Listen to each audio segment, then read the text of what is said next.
Abraham जहां पर आप देखेंगे, अगर दानियल ने परमेश्वर का स्टैंड लिया और कहा कि यहां खाना मैं नहीं खाऊंगा, परमेश्वर ने उसका साथ दिया, दिया कि नहीं दिया? अगर शेद्रक मेशक अबेदनगो ने कहा हम इस मूर्ति के सामने नहीं झुकेंगे, चाहे आग की भट्टी में जाना पड़े, तो आग की भट्टी में जाके परमेश्वर ने उनको बचाया और उनका साथ दिया, हाँ या ना?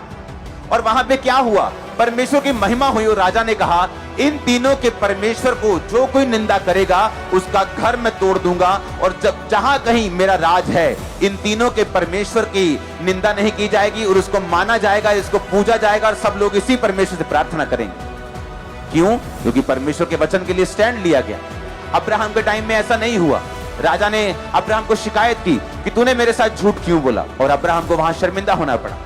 चाहे आप अब्राहम की संतान हैं, चाहे आप परमेश्वर के अनुसार बुलाए गए हैं, आप मसीह के हैं, अब्राहम के वंश हैं, लेकिन जहां जहां आप अपने शरीर का प्रयोग करेंगे, जहां जहां आप झूठ बोलेंगे, जहां जहां आप व्यभिचार करेंगे, जहां जहां आप चुगली करेंगे, जहां जहां आप निंदा करेंगे, जहां जहां आप शराब पिएंगे, जहां जहां शरीर के अनुसार चलेंगे, वहां वहां हमें शर्मिंदगी को देखना होगा, क्योंकि ये शर्मिंदगी परमेश्वर हमें नहीं देगा। ये शर्मिंदगी परमेश्वर के वचन से हटने के कारण शैतान हमें देगा।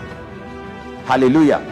जब तक आप अपने पिता के घर में हैं, आपका दुश्मन आपको टच नहीं कर सकता। लेकिन जब आप अपने पिता के घर से बाहर होते हैं, और खासकर तब जब आप पिता की मर्जी से बाहर होते हैं कि पिता आपको बोल रहा है कि उस इलाके में मत जाना, फिर भी आप जाना चाहते हैं, वहां पर आपकी प्रोटेक्शन नहीं होती। अगर कोई अटैक हो तो फिर आप परमेश्वर से, अपने पिता से आप शिकायत नहीं करते, क्योंकि आपने वो सब कुछ अपनी मर्जी से अपनी जिंदगी में लिया है। परमेश्वर कहता है उनके बीच में से निकलो और अशुद्ध वस्तु को मत छुओ। क्यों? क्योंकि परमेश्वर ने आपको खास मकसद के लिए अन्य जातियों में से चुना है। उसने आपको ऊंचा करना है, आपको आशीषित करना है, आपको ब्लेस करना है, आपको सिर बनाना है, आपको सब कुछ वो देना है जो अब्राहम के वंश में लिखा हुआ है। लेकिन वो कब होगा? जब हम अब्राहम के माफिक, उसके तरह, हाँ, हम परमेश्वर के पीछे पूरे समर्पण के साथ चलेंगे। अब्राहम ने गलतियां की, उसने झूठ बोला, उसको शर्मिंदगी सहनी पड़ी। उसने व्यभिचार तो उसे नहीं कह सकते, लेकिन उसने दूसरी पत्नी के साथ बेटी को पैदा किया। परमेश्वर को वो भी चीज पसंद नहीं आई।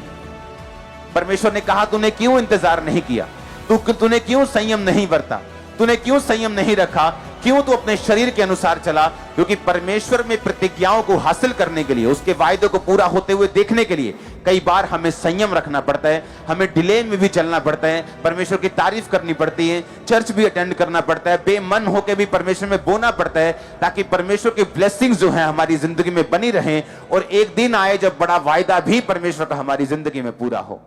हालेलुया।